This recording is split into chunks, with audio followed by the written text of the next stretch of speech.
কর্ণ, সূর্যপুত্র কর্ণ,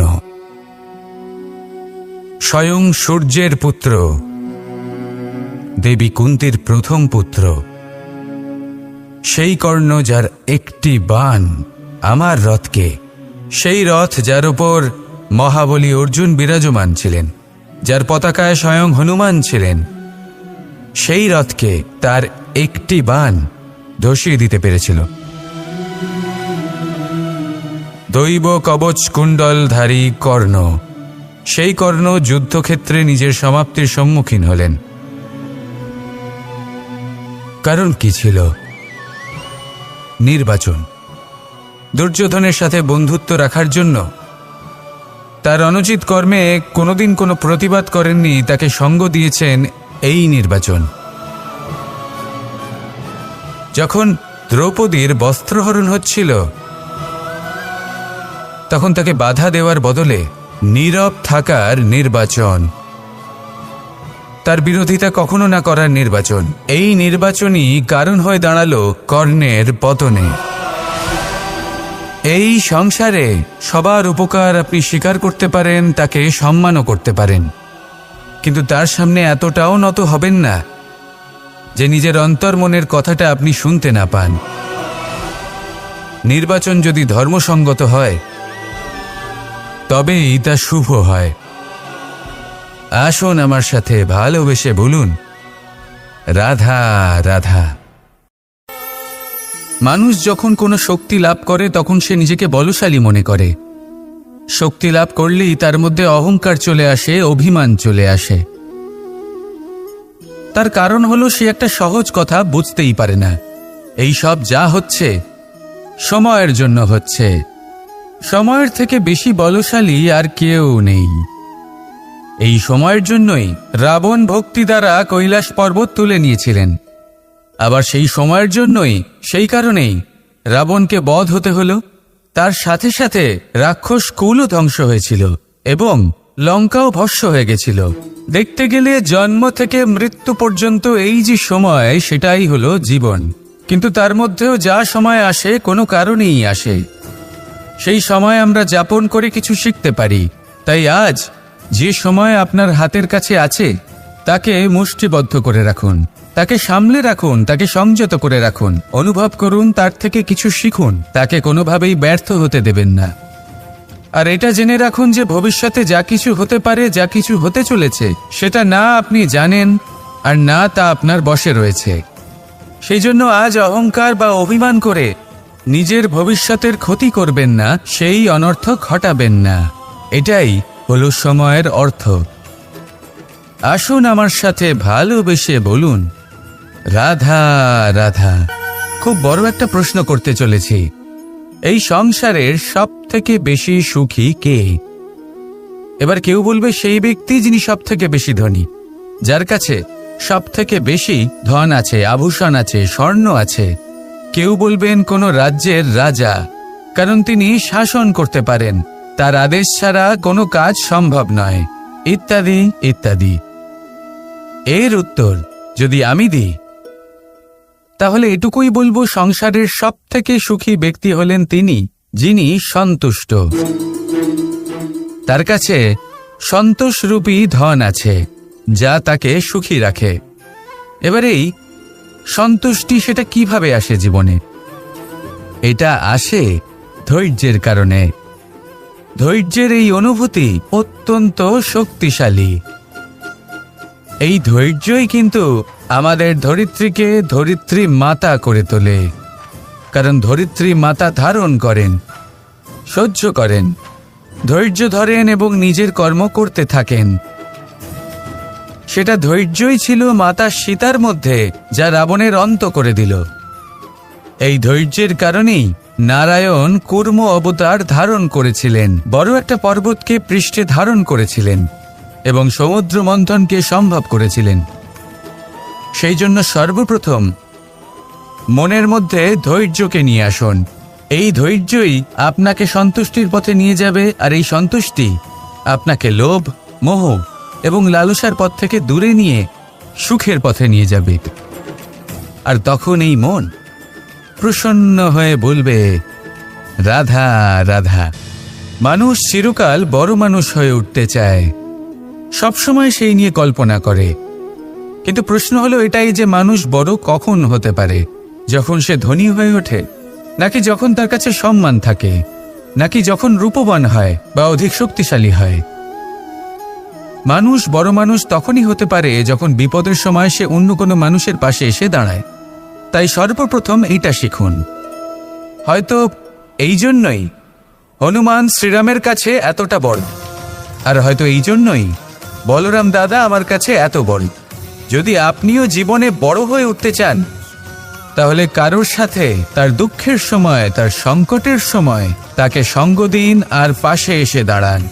এই মন প্রসন্ন হয়ে বলবে, রাধা রাধা। আমাদের জীবনে আমরা যখনই এমন কোনো মানুষের সাথে পরিচিত হই যে বয়সে, পদে এবং আর্থিক দিক থেকে আমাদের থেকে পিছিয়ে, তখন আমরা সবাই খুব হীন নজরে তাদের দিকে দেখি। মনেই করি না যে সেই ব্যক্তির নিজস্ব একটা অস্তিত্ব রয়েছে, তার নিজেরও একটা মাহাত্ম্য রয়েছে। আমাদের মনেই হয় না যে আমাদের সামনে দাঁড়িয়ে থাকার যোগ্যতা আছে তাদের। চলুন আপনাকে একটা প্রশ্ন করি, শূন্যের নিজস্ব মূল্য কোথায়? আপনি বলবেন কিছুই না। শূন্যের আবার নিজস্ব মূল্য কোথায়? কিন্তু যখন এই শূন্যই কোনো সংখ্যার সাথে এসে যুক্ত হয়ে যায়, কোনো অঙ্কের সাথে এসে যুক্ত হয়ে যায়, তখন তার মূল্য অনেক গুণ বৃদ্ধি পায়। অর্থাৎ এই শূন্যের মূল্য অবশ্যই আছে। আর আমাদের জীবনেও এমন কিছু ব্যক্তি থাকেন, তাদের দেখে মনে হয় যে এদের কোনো মূল্যই নেই। কিন্তু যখন এই ব্যক্তি কারোর সাথে এসে জুড়ে যান, তখন তার মূল্য সেই ব্যক্তির বৃদ্ধি ঘটায়। এই সংসারে এমন কোনো ব্যক্তি নেই যার কোনো মূল্য নেই।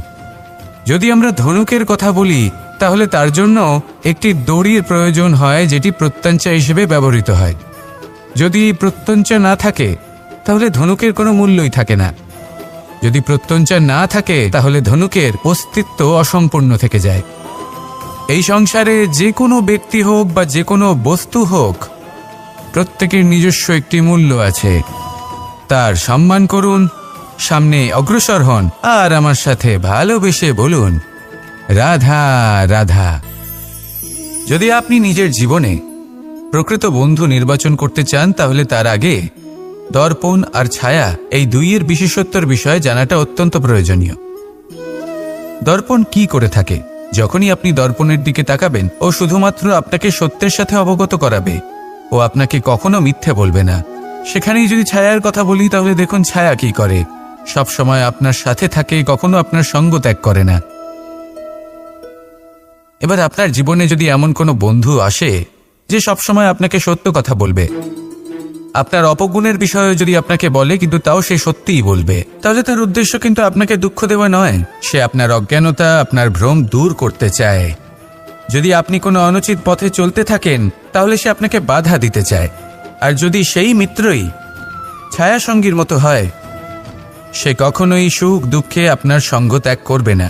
তার উদ্দেশ্য হলো সবসময় আপনাকে রক্ষা করা। তাই এরকম দর্পণ বা ছায়ার মতো কোনো বন্ধু যদি আপনার জীবনে আসে, তাহলে তাকে কোথাও যেতে দেবেন না। সে আপনার জীবনকে সুখময় করে তুলবে। আর যদি আপনার জীবনে উপস্থিত বন্ধু এমন না হয়, তাহলে তাকে নিজের থেকে দূরে করে দেওয়াই বাঞ্ছনীয়। তাহলে দর্পণ আর ছায়ার মতো প্রকৃত এবং ভালো বন্ধুকে নিজের জীবনে স্থান দিন, আর আমার সাথে ভালোবেসে বলুন, রাধা রাধা। জল হলো জীবনের আধার। যদি জল না থাকে, এই সংসারের জীবনের কোনো অস্তিত্ব নেই। এই জল হলো শুদ্ধ, পবিত্র। কিন্তু যখন এই জল পরিবেশের সংস্পর্শে আসে, তখন ধুলো, ময়লা, কাদা এবং অন্যান্য বস্তু দ্বারা এই জল পূর্ণরূপে দূষিত হয়ে যায়। এবার যদি এই জলের শুদ্ধিকরণ করতে হয়, তাহলে আমরা এই জলকে অস্থির হতে দিই না, তাকে স্থিরভাবে রেখে দিই।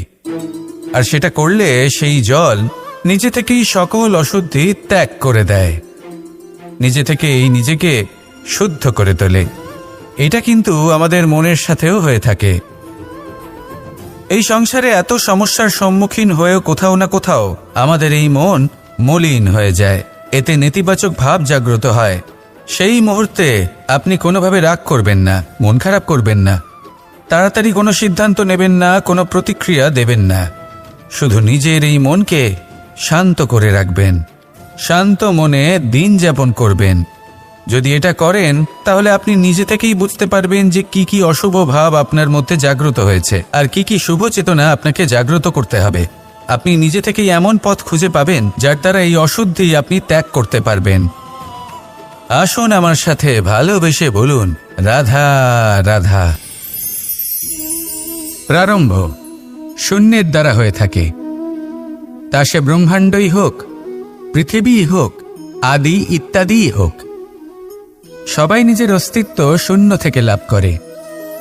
এই শূন্য যার নিজের কোনো অস্তিত্ব নেই, কিন্তু সে সকলকে অস্তিত্ব দান করে থাকে। আমাদের এই শূন্যের মতো হতে হবে। যে আমাদের সাথে যুক্ত হবে তাদের অস্তিত্ব অনেক বেশি প্রখর হবে, বিশাল হবে, শ্রেষ্ঠ হবে। কিন্তু যেই আমরা তাদের থেকে দূরে যাব, তারা আমাদের উপস্থিতির আভাস পাবে, আমাদের গুরুত্ব বুঝতে পারবে। শূন্যই হলো সূত্রপাত, শূন্যই হলো সমাপ্তি। শূন্যকে কেউ যতই ছোট মনে করুক, কিন্তু এই শূন্য অত্যন্ত গুরুত্বপূর্ণ। তাই এই শূন্যের মতো হয়ে উঠুন আর আমার সাথে ভালোবেসে বলুন, রাধা রাধা। এই জীবন আসলে কি? আমরা কারা? আমাদের অস্তিত্ব আসলে কি? পঞ্চতত্ত্ব দ্বারা নির্মিত আমাদের এই শরীর, আর এর মধ্যে পরমাত্মার একটি অংশ আত্মারূপে বসবাস করে। আর যখন এই জীবন সমাপ্ত হবে, তখন আমাদের আবার এই পঞ্চতত্ত্বের মধ্যে বিলীন হয়ে যেতে হবে। এটাই সত্য।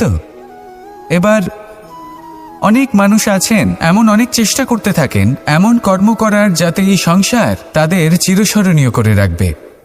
কিন্তু এই জীবন আসলে কি?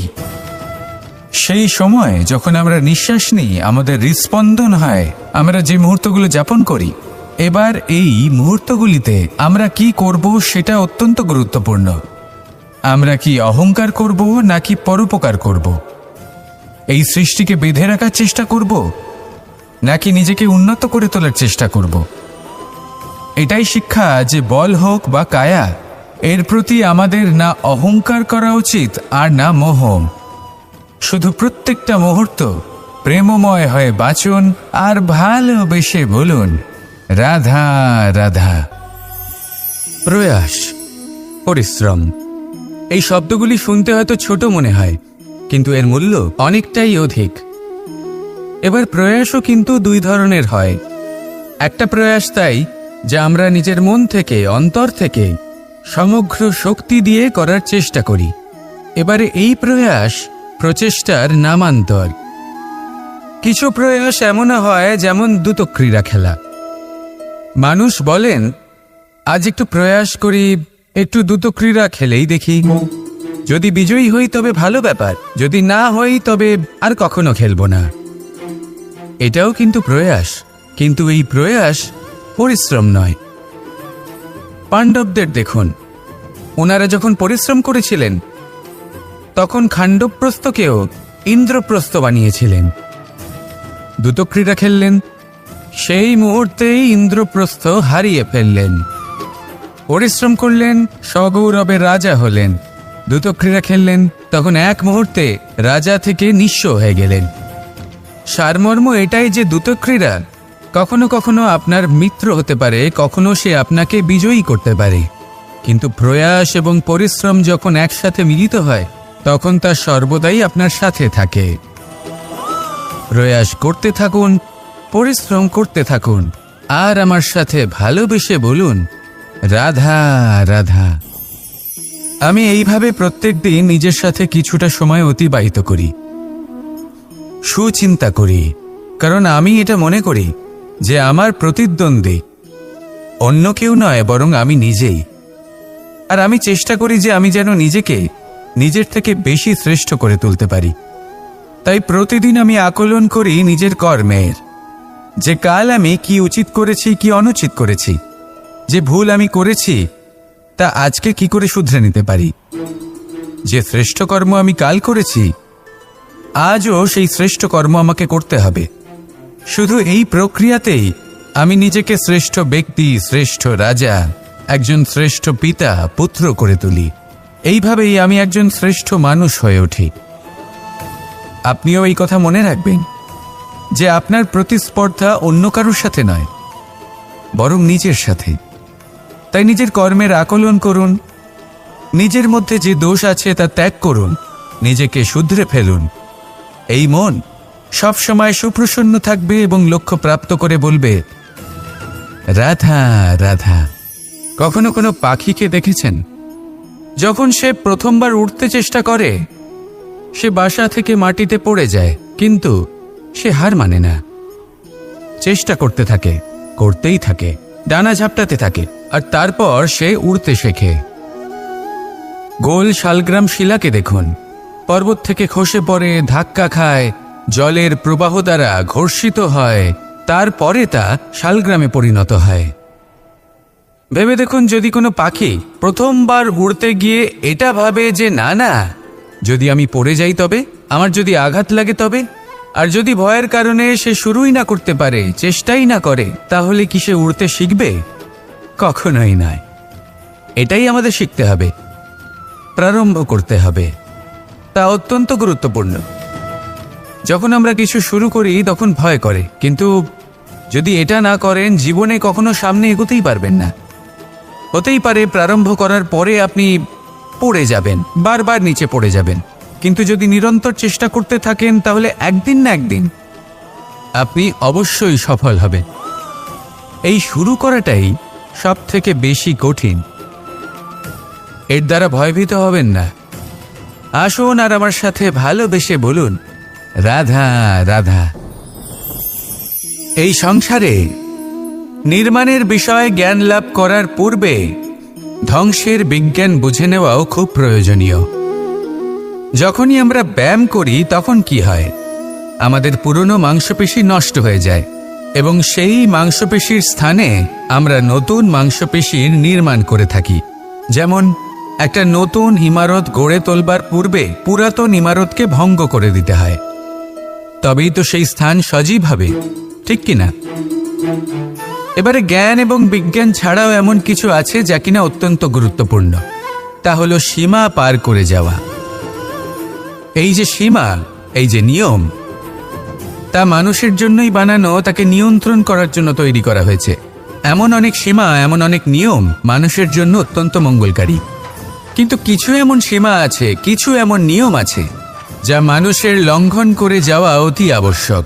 যতক্ষণ না এই সীমা লঙ্ঘন করছেন, নিজের নতুন অস্তিত্বকে খুঁজেই পাবেন না, সেই স্থানে পৌঁছতেই পারবেন না যেখানে সংসার তাকে চিরস্মরণীয় করে রাখবে। সেই জন্য জীবনে যাই করবেন, সীমা অতিক্রম করে যান। যদি পরিশ্রম করেন, তাহলে সীমা অতিক্রম করে পরিশ্রম করুন। যদি লক্ষ্যের দিকে অগ্রসর হন, তাহলে সীমা অতিক্রম করে অগ্রসর হন। কোনো সীমারেখা যাতে না থাকে, সেই সর্বোচ্চ স্থান দেখুন এবং অগ্রসর হন। এই সংসারে অগ্রসর হওয়ার জন্য এই সীমারেখা বুঝে নেওয়া এবং তা অতিক্রম করার জ্ঞান লাভ করা প্রয়োজনীয়। আসুন আমার সাথে ভালোবেসে বলুন, রাধা রাধা।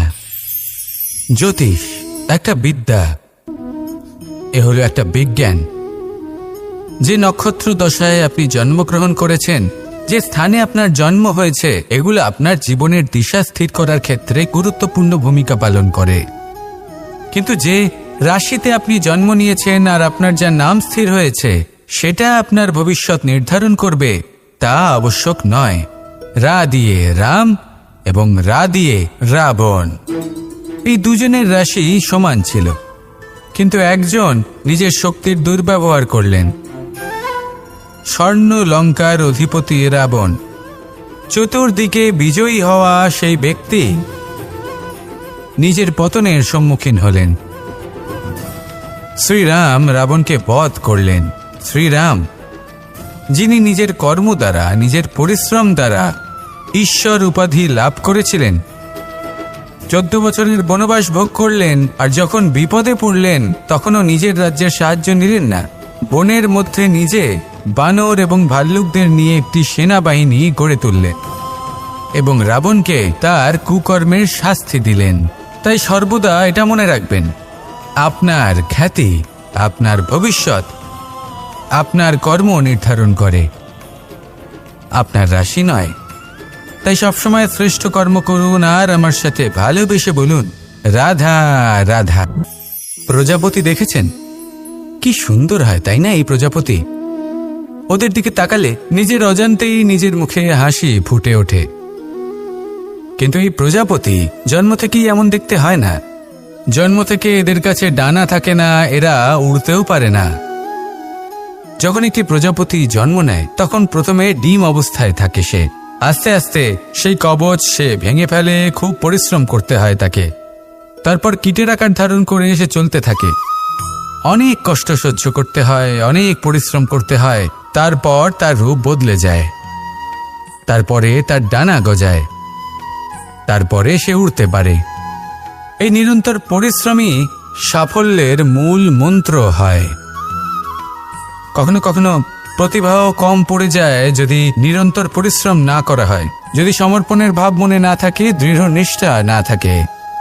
আর কখনো কখনো সেই ব্যক্তি যার মধ্যে বিশেষ প্রতিভা থাকে না, সেই ব্যক্তি নিরন্তর পরিশ্রম করে, নিজের মনে সমর্পণের বোধ জাগিয়ে তোলে, দৃঢ় নিষ্ঠার সাথে কর্ম করে আর সাফল্য লাভ করে। সেই জন্য আপনি জীবনে যেখানেই পৌঁছে যান না কেন, নিরন্তর পরিশ্রম করতে থাকুন।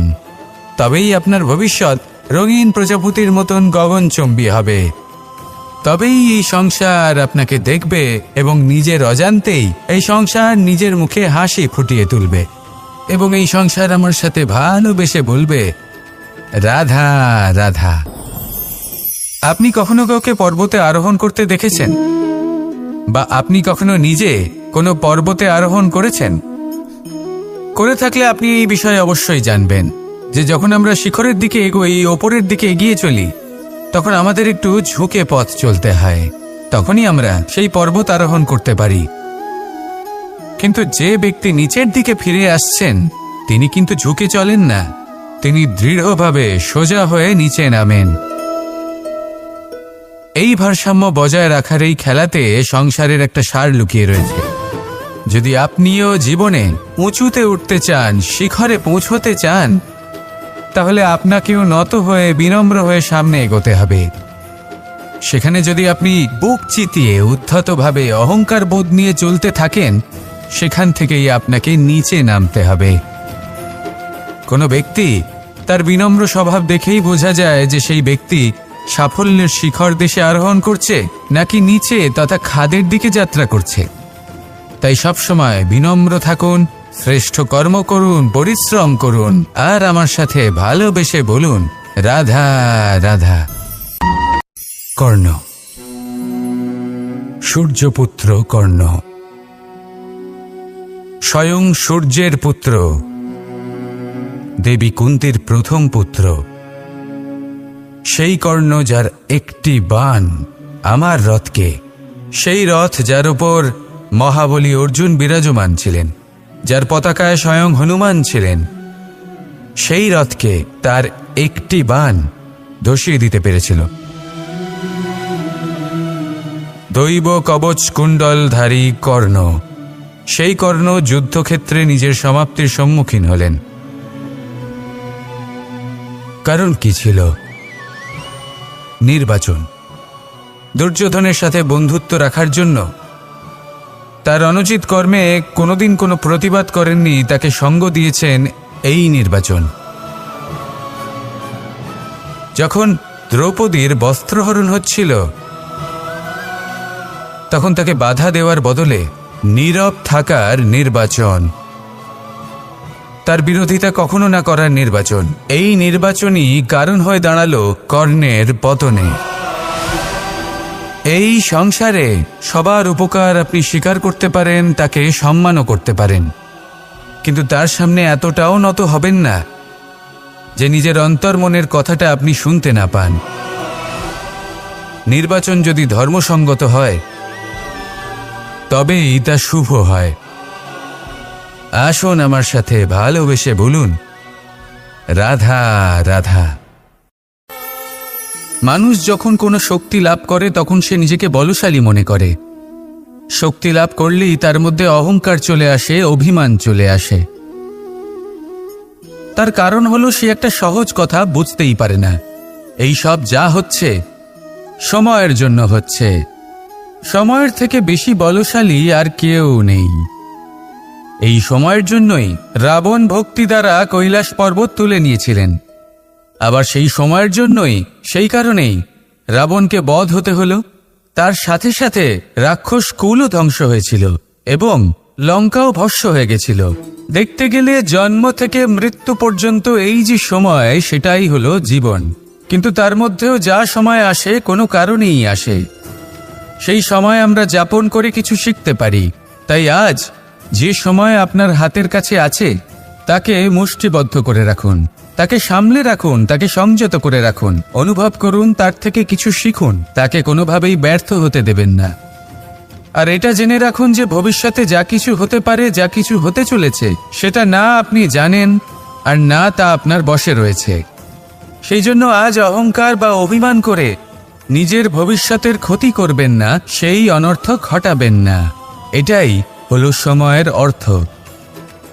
আসুন আমার সাথে ভালোবেসে বলুন, রাধা রাধা। খুব বড় একটা প্রশ্ন করতে চলেছি। এই সংসারের সব থেকে বেশি সুখী কে? এবার কেউ বলবে সেই ব্যক্তি যিনি সব থেকে বেশি ধনী, যার কাছে সব থেকে বেশি ধন আছে, আভূষণ আছে, স্বর্ণ আছে।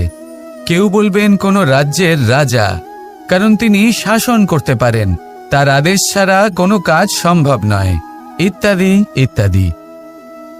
এর উত্তর যদি আমি দিই, তাহলে এটুকুই বলবো, সংসারের সব থেকে সুখী ব্যক্তি হলেন তিনি যিনি সন্তুষ্ট।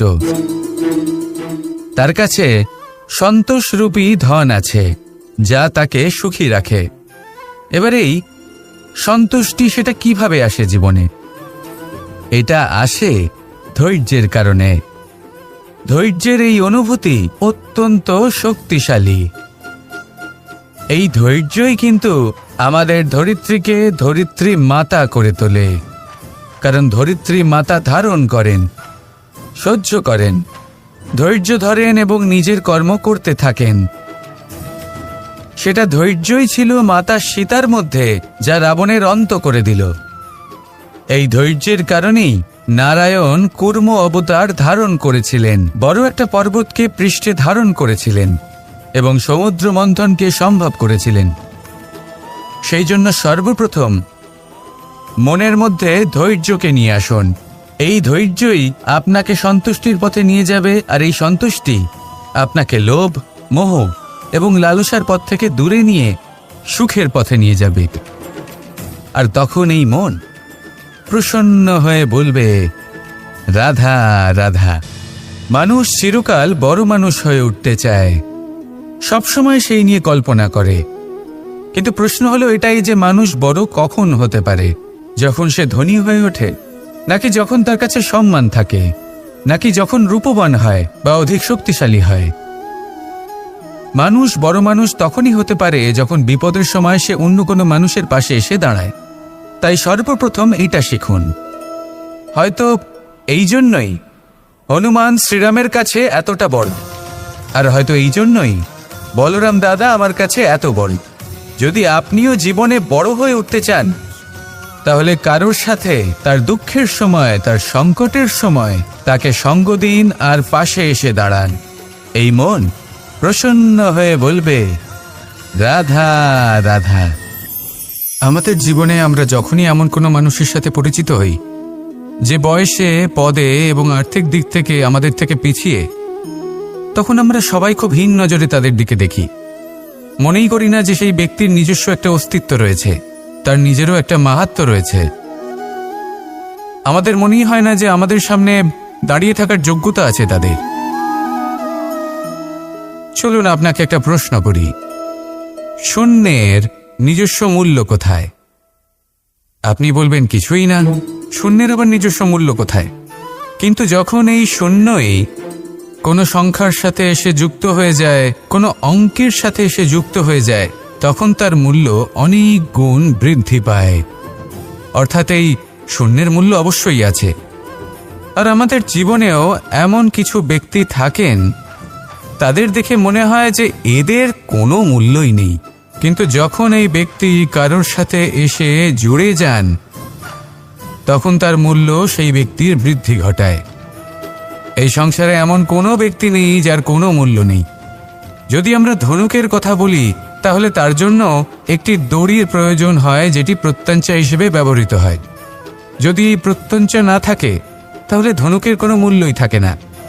যদি প্রত্যঞ্চা না থাকে, তাহলে ধনুকের অস্তিত্ব অসম্পূর্ণ থেকে যায়। এই সংসারে যে কোনো ব্যক্তি হোক বা যে কোনো বস্তু হোক, প্রত্যেকের নিজস্ব একটি মূল্য আছে। তার সম্মান করুন, সামনে অগ্রসর হন, আর আমার সাথে ভালোবেসে বলুন, রাধা রাধা। যদি আপনি নিজের জীবনে প্রকৃত বন্ধু নির্বাচন করতে চান, তাহলে তার আগে দর্পণ আর ছায়া এই দুইয়ের বিশেষত্বর বিষয়ে জানাটা অত্যন্ত প্রয়োজনীয়। দর্পণ কি করে থাকে? যখনই আপনি দর্পণের দিকে তাকাবেন, ও শুধুমাত্র আপনাকে সত্যের সাথে অবগত করাবে, ও আপনাকে কখনো মিথ্যে বলবে না। সেখানেই যদি ছায়ার কথা বলি, তাহলে দেখুন ছায়া কি করে। সব সময় আপনার সাথে থাকে, কখনো আপনার সঙ্গ ত্যাগ করে না। এবার আপনার জীবনে যদি এমন কোনো বন্ধু আসে যে সবসময় আপনাকে সত্য কথা বলবে, আপনার অপগুণের বিষয়ে যদি আপনাকে বলে কিন্তু তাও সে সত্যিই বলবে, তাহলে তার উদ্দেশ্য কিন্তু আপনাকে দুঃখ দেওয়া নয়। সে আপনার অজ্ঞানতা, আপনার ভ্রম দূর করতে চায়। যদি আপনি কোনো অনুচিত পথে চলতে থাকেন, তাহলে সে আপনাকে বাধা দিতে চায়। আর যদি সেই মিত্রই ছায়া সঙ্গীর মতো হয়, সে কখনোই সুখ দুঃখে আপনার সঙ্গ ত্যাগ করবে না। তার উদ্দেশ্য হলো সবসময় আপনাকে রক্ষা করা। তাই এরকম দর্পণ বা ছায়ার মতো কোনো বন্ধু যদি আপনার জীবনে আসে, তাহলে তাকে কোথাও যেতে দেবেন না। সে আপনার জীবনকে সুখময় করে তুলবে। আর যদি আপনার জীবনে উপস্থিত বন্ধু এমন না হয়, তাহলে তাকে নিজের থেকে দূরে করে দেওয়াই বাঞ্ছনীয়। তাহলে দর্পণ আর ছায়ার মতো প্রকৃত এবং ভালো বন্ধুকে নিজের জীবনে স্থান দিন, আর আমার সাথে ভালোবেসে বলুন, রাধা রাধা। জল হলো জীবনের আধার। যদি জল না থাকে, এই সংসারের জীবনের কোনো অস্তিত্ব নেই। এই জল হলো শুদ্ধ, পবিত্র।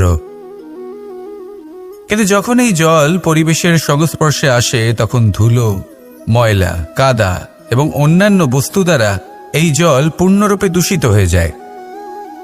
এবার যদি এই জলের শুদ্ধিকরণ করতে হয়, তাহলে আমরা এই জলকে অস্থির হতে দিই না, তাকে স্থিরভাবে রেখে দিই। আর সেটা করলে সেই জল নিজে থেকেই সকল অশুদ্ধি ত্যাগ করে দেয়, নিজে থেকেই নিজেকে শুদ্ধ করে তোলে। এটা কিন্তু আমাদের মনের সাথেও হয়ে থাকে। এই সংসারে এত সমস্যার সম্মুখীন হয়েও কোথাও না কোথাও আমাদের এই মন মলিন হয়ে যায়। এতে নেতিবাচক ভাব জাগ্রত হয়। সেই মুহূর্তে আপনি কোনোভাবে রাগ করবেন না, মন খারাপ করবেন না, তাড়াতাড়ি কোনো সিদ্ধান্ত নেবেন না, কোনো প্রতিক্রিয়া দেবেন না। শুধু নিজের এই মনকে শান্ত করে রাখবেন, শান্ত মনে দিন যাপন করবেন। যদি এটা করেন, তাহলে আপনি নিজে থেকেই বুঝতে পারবেন যে কি কি অশুভ ভাব আপনার মধ্যে জাগ্রত হয়েছে আর কি কি শুভ চেতনা আপনাকে জাগ্রত করতে হবে। আপনি নিজে থেকেই এমন পথ খুঁজে পাবেন যার দ্বারা এই অশুদ্ধি আপনি ত্যাগ করতে পারবেন। আসুন আমার সাথে ভালোবেসে বলুন, রাধা রাধা। প্রারম্ভ শূন্যের দ্বারা হয়ে থাকে, তা সে ব্রহ্মাণ্ডই হোক, পৃথিবীই হোক, আদি ইত্যাদিই হোক। সবাই নিজের অস্তিত্ব শূন্য থেকে লাভ করে। এই শূন্য যার নিজের কোনো অস্তিত্ব নেই, কিন্তু সে সকলকে অস্তিত্ব দান করে থাকে। আমাদের এই শূন্যের মতো হতে হবে। যে আমাদের সাথে যুক্ত হবে, তাদের অস্তিত্ব অনেক বেশি প্রখর হবে, বিশাল হবে, শ্রেষ্ঠ হবে। কিন্তু যেই আমরা তাদের থেকে দূরে যাব, তারা আমাদের উপস্থিতির আভাস পাবে, আমাদের গুরুত্ব বুঝতে পারবে। শূন্যই হলো সূত্রপাত, শূন্যই হলো সমাপ্তি। শূন্যকে কেউ যতই ছোট মনে করুক, কিন্তু এই শূন্য অত্যন্ত গুরুত্বপূর্ণ। তাই এই শূন্যের মতো হয়ে উঠুন আর আমার সাথে ভালোবেসে বলুন, রাধা রাধা। এই জীবন আসলে কি? আমরা কারা? আমাদের অস্তিত্ব আসলে কি? পঞ্চতত্ত্ব দ্বারা নির্মিত আমাদের এই শরীর, আর এর মধ্যে পরমাত্মার একটি অংশ আত্মারূপে বসবাস করে। আর যখন এই জীবন সমাপ্ত হবে, তখন আমাদের আবার এই পঞ্চতত্ত্বের মধ্যে বিলীন হয়ে যেতে হবে। এটাই সত্য। এবার অনেক মানুষ আছেন এমন অনেক চেষ্টা করতে থাকেন এমন কর্ম করার যাতে এই সংসার তাদের চিরস্মরণীয় করে রাখবে। কিন্তু এই জীবন আসলে কি? সেই সময় যখন আমরা নিঃশ্বাস নিই, আমাদের হৃদস্পন্দন হয়, আমরা যে মুহূর্তগুলো যাপন করি, এবার এই মুহূর্তগুলিতে আমরা কি করব সেটা অত্যন্ত গুরুত্বপূর্ণ। আমরা কি অহংকার করব নাকি পরোপকার করব? এই সৃষ্টিকে বেঁধে রাখার চেষ্টা করব নাকি নিজেকে উন্নত করে তোলার চেষ্টা করব? এটাই শিক্ষা যে বল হোক বা কায়া, এর প্রতি আমাদের না অহংকার করা উচিত আর না মোহ। শুধু প্রত্যেকটা মুহূর্ত প্রেমময় হয়ে বাঁচুন আর ভালোবেসে বলুন রাধা রাধা। প্রয়াস, পরিশ্রম, এই শব্দগুলি শুনতে হয়তো ছোট মনে হয়, কিন্তু এর মূল্য অনেকটাই অধিক। এবার প্রয়াসও কিন্তু দুই ধরনের হয়। একটা প্রয়াস তাই যা আমরা নিজের মন থেকে, অন্তর থেকে সমগ্র শক্তি দিয়ে করার চেষ্টা করি। এবারে এই প্রয়াস প্রচেষ্টার নামান্তর। কিছু প্রয়াস এমনও হয় যেমন দ্রুতক্রীড়া খেলা। মানুষ বলেন, আজ একটু প্রয়াস করি, একটু দ্রুতক্রীড়া খেলেই দেখি, যদি বিজয়ী হই তবে ভালো ব্যাপার, যদি না হই তবে আর কখনো খেলবো না। এটাও কিন্তু প্রয়াস, কিন্তু এই প্রয়াস পরিশ্রম নয়।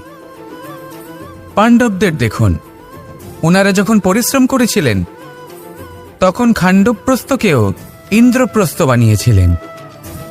দ্রুতক্রীড়া খেললেন, সেই মুহূর্তেই ইন্দ্রপ্রস্থ হারিয়ে ফেললেন। পরিশ্রম করলেন, সগৌরবের রাজা হলেন। দ্রুতক্রীড়া খেললেন, তখন এক মুহূর্তে রাজা থেকে নিঃস্ব হয়ে গেলেন। সারমর্ম এটাই যে দ্রুতক্রীড়া কখনো কখনো আপনার মিত্র হতে পারে, কখনো সে আপনাকে বিজয়ী করতে পারে, কিন্তু প্রয়াস এবং পরিশ্রম যখন একসাথে মিলিত হয় তখন তা সর্বদাই আপনার সাথে থাকে।